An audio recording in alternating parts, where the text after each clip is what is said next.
Halo Sobat Sosiologi semuanya yang ada yang nonton video ini, apa kabar? Assalamualaikum warahmatullahi wabarakatuh. Oke, perkenalkan nama saya Alfia Zahra. Saya dari Prodi Pendidikan Sosiologi Fakultas Ilmu Sosial Universitas Negeri Jakarta. Teman-teman, akhir-akhir ini lagi suka struggle gak sih ngadepin sebuah masalah, baik itu masalah diri sendiri atau masalah luar? Kayak banyak banget nih, udah mau 2 bulan lagi kan kita udah ganti tahun ya. Nah, kita udah melakukan perjalanan panjang, tentunya kita udah menghadapi segala fenomena yang terjadi di lingkungan masyarakat kita. Nah, bagaimana cara kita memandangi fenomena tersebut itu dimaksud dengan paradigma. Nah, kali ini kita akan bahas paradigma. Sebentar ya, teman-teman.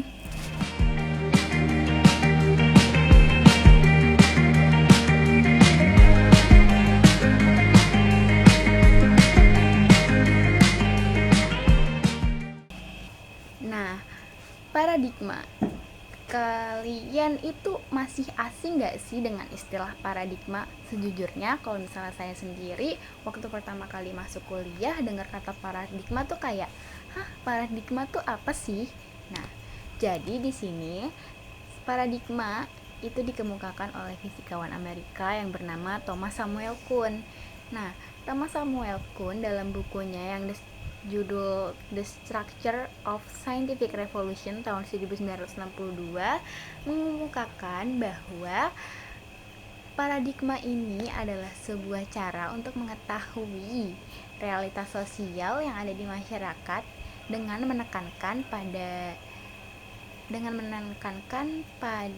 apa yang harus dipelajari, bagaimana pertanyaan diajukan, dan aturan apa yang harus diikuti dalam menafsirkan jawaban-jawaban yang diperoleh. Singkatnya, Kuhn ingin kita berpandangan bahwa suatu masalah itu harus dicari dulu nih, apa yang melatar belakangi masalah tersebut terjadi, kenapa hal itu bisa terjadi, dan bagaimana masalah itu terjadi. Kayak, nah, dari rangkaian itu tuh ditafsirkan sebuah jawaban yang, oh, ternyata masalah tersebut tuh bisa terjadi karena hal ini gitu. Nah, Kun juga berpendapat bahwa perkembangan ilmu itu nggak selalu linear, karena kan dari perbedaan pendapat dari berbagai paradigma ini itu kan memunculkan suatu ilmu kan. Nah, oleh karena itu ada sangkut pautnya nih dengan dominasi perbedaan paradigma. Di sisi lain, ada tokoh yang menyebutkan bahwa ada 3 faktor yang menyebabkan terjadinya perbedaan paradigma menurut George Rizzer. Nah, yang pertama itu ada perbedaan pandangan filsafat. Kalau misalnya dari sosiologi sendiri kan emang turunan ilmu dari filsafat ya. Nah, emang udah nggak asing lagi sih dengan yang namanya perbedaan pandangan filsafat, karena orang-orang sosiolog pasti memiliki dasar filsafat yang menjadi acuan pemikirannya gitu, karena banyak banget aliran filsafat yang ada di dunia ini, teman-teman. Terus yang selain dari perbedaan pandangan filsafat, ada juga perbedaan teori yang digunakan. Nah, konsekuensi logis dari pandangan filsafat yang berbeda itu juga membuat para tokoh sosiolog itu mengembangkan dan menggunakan teori-teori yang berbeda juga gitu. Apalagi kan emang di sosiologi itu sejuta teori untuk masyarakat gitu kan. Jadi emang banyak banget teori yang bisa digunakan dalam melihat suatu masalah sosial atau fenomena yang terjadi di lingkungan masyarakat. Banyak banget yang bisa kita lihat teorinya gitu.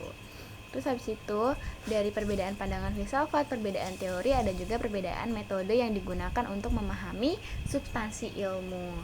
Nah, sejujurnya kalau misalnya metode emang cara orang untuk menerapkan suatu paradigma emang berbeda-beda.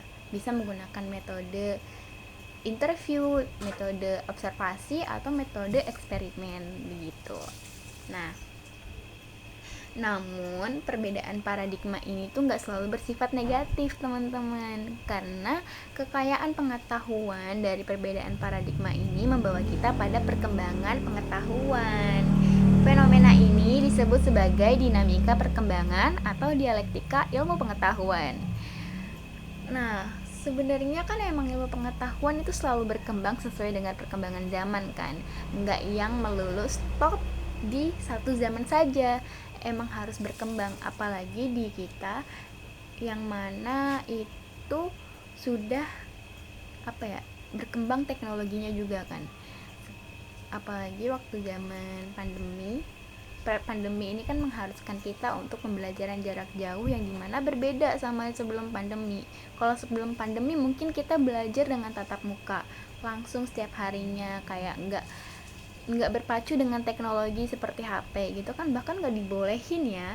Nah sekarang semenjak udah pembelajaran jarak jauh dilakukan, penggunaan handphone itu semakin meningkat untuk bahan pembelajaran gitu. Bahkan gak jarang sekarang di sekolah-sekolah tuh memperbolehkan siswanya untuk membawa handphone gitu. Makanya perkembangan ilmu pengetahuan itu harus berkembang supaya dapat berguna untuk manusia-manusianya juga gitu loh, sesuai dengan kebutuhan yang diperlukan untuk manusianya. Begitulah kira-kira teman-teman. Nah, menurut Goldschrieder, paradigma sosiologi ini ada beberapa, ya ada tiga ada tiga, yaitu yang pertama ada paradigma fakta sosial, yang kedua ada paradigma definisi sosial, dan yang ketiga ada paradigma perilaku sosial. Nah, kita bahas dulu nih ya satu-satu. Yang pertama paradigma fakta sosial. Paradigma ini lahir dari pemikiran Emil Durkheim dalam bukunya yang berjudul The Rule of Sociological Method dan Society. Jadi Durkheim ini menentang dunia ide adalah pokok bahasan dari sosiologi gitu. Jadi menurut Durkheim, sosiologi ini tuh merupakan suatu kenyataan. Jadi sosiologi ini tuh mempelajari masyarakat berdasarkan kenyataannya gitu loh, berdasarkan realitas yang ada di lingkungan masyarakat itu sendiri. Nah, terus habis itu dalam fakta sosial ini itu tuh dibagi menjadi dua, ada fakta sosial material dan fakta sosial non material. Dan teori yang berkaitan dengan fakta sosial ini tuh ada teori fungsionalisme dan teori konflik. Teori fungsionalisme ini adalah teori yang mengasumsikan anatomi tubuh manusia. Jadi masyarakat itu saling berkaitan satu sama lainnya, antara masyarakat satu dengan masyarakat yang lainnya itu saling berkaitan dan membentuk suatu konsensus atau kesepakatan yang disebut dengan struktur sosial atau nilai dan norma gitu. Nah, di teori fungsionalisme struktural ini tuh diharapkan masyarakat dapat harmonis dan terhindar dari konflik dengan cara mengikuti segala struktur sosial atau aturan yang telah dibuat dan telah disepakati oleh masyarakat itu sendiri gitu. Nah, metode penelitian yang dilakukan dalam paradigma fakta sosial ini adalah menggunakan interview dan kuesioner. Nah, sekarang kita lanjut ke paradigma definisi sosial. Dari katanya aja udah definisi sosial, berarti kayak dia tuh mengartikan, memaknai suatu lingkungan sosial. Nah, paradigma ini dilandasi atas pemikiran Max Weber, yaitu tentang tindakan sosial. Dirinya mengartikan tindakan sosial sebagai sebuah tindakan yang dilakukan oleh seseorang dengan suatu tujuan tertentu. Nah, jadi di dalam paradigma ini tuh memiliki beberapa teori pendukung, yaitu ada teori aksi, teori interaksi simbolik, dan teori fenomenologi, dan teori etnometodologi. Dalam teori aksi itu dibangun berdasarkan pemikiran Weber dan Durkheim. Weber mengatakan bahwa individu melakukan tindakan atas dasar suatu pengalaman, pemahaman, dan pengetahuan. Jadi Ia merasa bahwa setiap tindakan tentunya didasari dengan suatu alasan, entah itu dari pengalamannya dia di masa lalu, atau pemahamannya dia, atau pengetahuannya dia, begitu. Nah, terus ada teori interaksme simbolik. Salah satu tokoh yang terkenal adalah John Dewey. Jadi pada hakikatnya manusia itu memiliki kemampuan berpikir yang diberikan oleh Tuhan Yang Maha Esa, berbeda dengan makhluk lainnya gitu kan, beda dengan binatang. Kita tentu aja beda dengan binatang karena kita memiliki akal pikiran.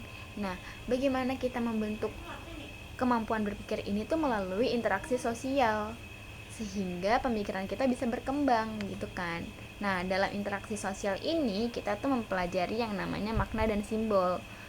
Makna dan simbol dalam interaksi sosial itu disebut dengan interaksi simbolik.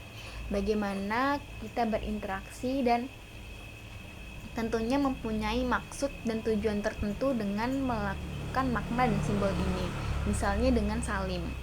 Salim itu merupakan simbol dan makna bagaimana kita menghormati orang tua gitu kan. Bagaimana kita berinteraksi dengan orang tua, yaitu dengan kayak salim contohnya gitu kan, dengan menghormatinya gitu. Nah, terus habis itu ada teori fenomenologi. Tindakan sosial menjadi suatu tindakan apabila terdapat suatu makna dalam tindakannya. Nah, misalnya kita ambil masih dari salim tadi ya. Salim itu kan merupakan tindakan untuk saling menghormati, gitu kan. Abis itu kalau misalnya tindakan itu dilakukan oleh seluruh orang kan jadi fenomena. Misalnya kayak fenomena hari raya Idul Fitri. Hari raya Idul Fitri kan terkenal dengan halal bihalal, kayak saling bermaaf-maafan semuanya gitu-gitu kan. Kayak nggak jarang kita menemukan orang yang kalau misalnya di jalan pasti langsung jabat tangan, langsung minal aizin lupa izin ya gitu-gitu, atau kita ke rumah-rumah terus habis itu bersilaturahmi lah. Itu adalah makna untuk bersilaturahmi dalam hari raya Idul Fitri gitu. Nah, yang terakhir ada teori etnometodologi. Nah, dalam teori ini itu berusaha mengungkapkan realitas kehidupan melalui perkataan secara implisit maupun eksplisit. Jadi teori etnometodologi ini merupakan cara kita untuk mengungkapkan realitas kehidupan. Jadi kayak misalnya yang tadi salim itu kita ungkapkan baik secara implisit maupun baik secara tersirat maupun tersurat. Jadi kayak secara nggak langsung ataupun nggak langsung gitu kita udah mengungkapkan kalau misalnya tradisi salim ini tuh udah jadi realitas kehidupan masyarakat kita itu. Nah, paradigma definisi sosial ini menggunakan metodologi empiris yang berfokus pada observasi. Observasi itu kan kita kayak mengamati ya, contohnya kayak partisipan observation, observer as partisipan, dan complete observer gitu. Jadi karena definisi sosial ini kita lebih mengamati pada tindakan sosial kita yang memiliki makna dan simbol gitu, yang memiliki arti gitu ya. Nah, kita lanjut ke 3, itu ada paradigma perilaku sosial. Paradigma ini berfokus pada hubungan individu dan lingkungannya mempengaruhi ia berperilaku. Jadi tingkah laku individu itu ditentukan oleh struktur sosial. Emang nggak bisa dipungkiri juga ya, walaupun kita menjadi manusia yang bebas, tapi kita tetap terikat oleh struktur sosial, yaitu nilai dan norma yang sudah ditentukan di masyarakat. Emang nggak bisa lepas kita dengan nilai dan norma ini, karena emang nilai dan norma inilah yang membentuk kita menjadi masyarakat seutuhnya gitu kan. Kalau misalnya kita mematuhi nilai dan norma ini dengan benar, maka kita dapat menjalin harmonisasi antara masyarakat gitu. Nah, teori pendukung paradigma perilaku sosial ini tuh antara lain ada teori behavior sosiologi. Jadi manusia itu memiliki sifat yang diperoleh atau yang dibuat oleh dirinya sendiri gitu loh. Jadi teori ini tuh menekankan adanya hubungan historis akan perilaku manusia, yaitu ketika tingkah laku manusia di masa lalu dapat membawa pengaruh akan tingkah lakunya di masa sekarang. Misalnya tentang pandemi COVID-19. Dulu kan kita dibiasakan untuk memakai masker jika keluar rumah. Tapi sekarang kan kita udah nggak jarang nih. Maksudnya kita udah terlepas dari pandemi COVID-19, tapi kita masih menggunakan masker, karena ya polusi Jakarta kan emang banyak polusi ya, jadi ya apa salahnya gitu kita masih menggunakan masker gitu kan. Walaupun kadang masih ada stigma yang kalau misalnya ngapain sih pakai masker, kan kayak kan udah nggak covid gitu ya. Nggak ada salahnya kalau misalnya kalian mau pakai masker, karena hal lain, misal kayak lagi sakit atau karena polusi udara Jakarta yang wah parah banget gitu kan, nggak ada salahnya gitu. Terus habis itu ada teori pertukaran. Jadi tuh kontak yang dilakukan manusia bertolak dari skema memberi menerima dalam jumlah yang sama. Jadi teori ini tuh memiliki proporsi. Contohnya kayak semakin sering suatu perilaku membawa keuntungan, maka perilaku tersebut semakin sering dilakukan. Kalau misalnya dalam hal jual beli kalau misalnya kita makin untung ya kita bakal terus jual barang tersebut kan, kayak gitu. Terus habis itu yang kedua, jika ada stimulus di mana individu memperoleh afirmasi positif dari tindakan yang ia lakukan, maka individu cenderung akan melakukan tindakan itu lagi gitu. Jadi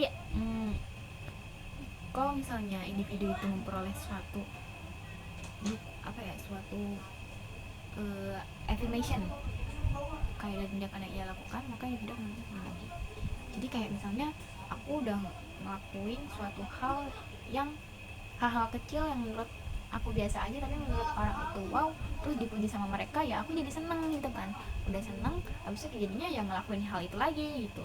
Biar apa? Biar dapat afirmasi positif itu lagi gitu kan. Terus habis itu yang ketiga, semakin tinggi apresiasi yang dapat, makin sering pula tindakan itu dilakukan. Jadi kalau misalnya udah diapresiasi nih hal-hal yang udah aku capai, jadinya kan semangat aku jadi kayak makin tinggi gitu loh. Kalau misalnya aku bisa mencapai suatu hal yang lebih baik lagi, kan mungkin aku bisa dapat apresiasi yang tentunya lebih lagi gitu loh daripada hal ini gitu kan. Nah, yang keempat, semakin sering seseorang menerima ganjaran dalam waktu dekat, maka semakin berkurang nilai dari ganjaran tersebut. Kayak orang tuh udah dihukum terus tapi nggak kapok-kapok, kan jadinya kayak hukuman itu udah nggak ada gunanya lagi kan, udah nggak ada nilai dari esensi dari hukuman itu buat dia gitu loh. Jadi kayak ya udah, paling tuh cuma dihukum, kayak hukumannya cuma ini, jadi kayak jadi menyepelekan hukuman tersebut gitu loh. Nah, habis itu yang kelima ada, bila tindakan seseorang tidak memperoleh ganjaran yang sesuai, maka akan timbul perasaan kecewa dalam diri individu tersebut. Jadi kalau misalnya seseorang udah nggak baik nih sama kita, terus orang itu ya kayak nggak dapet konsekuensi dari ganjaran tersebut, terus kitanya yang jadi korban kan kecewa ya, kayak masa dia nggak diapa-apain sih, masa dia nggak dapet sanksi sosial sih, padahal dia udah nggak bener gitu lah. Misalnya kayak melanggar lalu lintas, itu kan suatu hal yang udah nggak benar kan, harusnya dapat sanksi sosial. Tapi beberapa pengendara tuh kayak ada yang udah lolos gitu kan, kayak ada yang udah seenaknya sendiri gitu kan. Jadi kayak orang-orang yang udah mematuhi segala peraturan, kayak pakai helm, bawa surat-surat gitu kan kayak nggak adil gitu kan buat mereka gitu. Nah, dalam metode penelitian paradigma perilaku sosial ini itu tuh memadukan seluruh metode kayak interview, kuesioner, dan observasi. Tapi dalam praktiknya sendiri itu tuh kerap kali menggunakan metode eksperimen, karena kan hal-hal yang tergantung pada perilaku kan emang yang udah kita lakukan kan, yang udah kita tindakin gitu. Kalau misalnya kayak cuman diamatin, kayak cuman di interview atau di pakai kuesioner gitu kan nggak mencerminkan suatu perilaku sendiri, makanya harus dieksperimenin gitu, diuji coba gitu kan. Kayak misalnya kita bisa menggunakan yang tadi tuh yang diberi apresiasi. Bener nggak sih kalau misalnya diberi apresiasi itu individu akan melakukan hal itu lagi gitu kan? Atau misalnya kalau misalnya suatu ganjaran itu diberikan secara terus menerus kepada orang yang emang pantas buat dapat ganjaran itu, apakah nilai ganjaran itu tuh akan berkurang gitu? Kayak apakah nilai ganjaran itu tuh udah nggak ada artinya lagi buat dia karena dia udah sering menerima ganjaran itu gitu. Makanya dalam paradigma perilaku sosial ini tuh lebih menggunakan eksperimen gitu. Nah, menurut Kadizer, semua paradigma itu memiliki kelebihan dan kekurangannya masing-masing. Oleh karena itu ia menawarkan paradigma integratif yang dimana kita bisa melihat suatu fenomena tidak hanya menggunakan satu paradigma saja.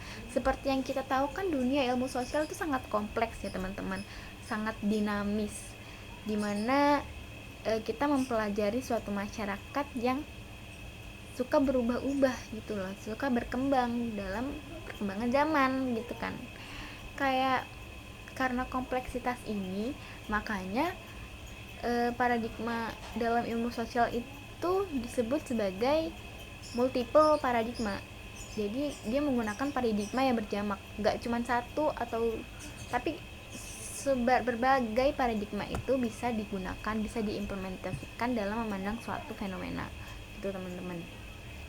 Nah, berbeda dengan ilmu alam. Kalau misalnya ilmu alam kan mungkin bisa menggunakan satu paradigma saja ya yang relevan gitu kan, tapi kalau misalnya paradigma ilmu sosial itu memang nggak pasti gitu loh, soalnya kan kita emang mempelajari manusia yang kompleks, manusia yang dinamis, manusia yang sering berubah-ubah dalam perkembangan zamannya gitu kan, yang sesuai kebutuhannya memang sangat berbeda dengan yang lainnya gitu. Mungkin itu saja sih yang bisa dapat saya sampaikan untuk menjelaskan tentang paradigma sosiologi, yang dimana tadi dikemukakan oleh Richter. Paradigma sosiologi dapat dilihat melalui 3, yaitu paradigma faktor sosial, paradigma definisi sosial, dan paradigma perilaku sosial. Namun supaya tidak ada perdebatan antara antara paradigma ini, Rizal itu menyarankan atau memberikan solusi dengan menggunakan paradigma integratif, yang dimana tidak menggunakan hanya salah satu paradigma, tetapi berbagai paradigma yang lain juga bisa digunakan gitu. Nah, mungkin itu saja yang bisa saya simpulkan dan saya paparkan. Terima kasih dan mohon maaf apabila banyak kesalahan kata atau kecepatan ya membahasnya gitu. Semoga kita selalu dalam keadaan sehat dan bahagia. Terima kasih sudah menyimak. Assalamualaikum warahmatullahi wabarakatuh. Bye bye.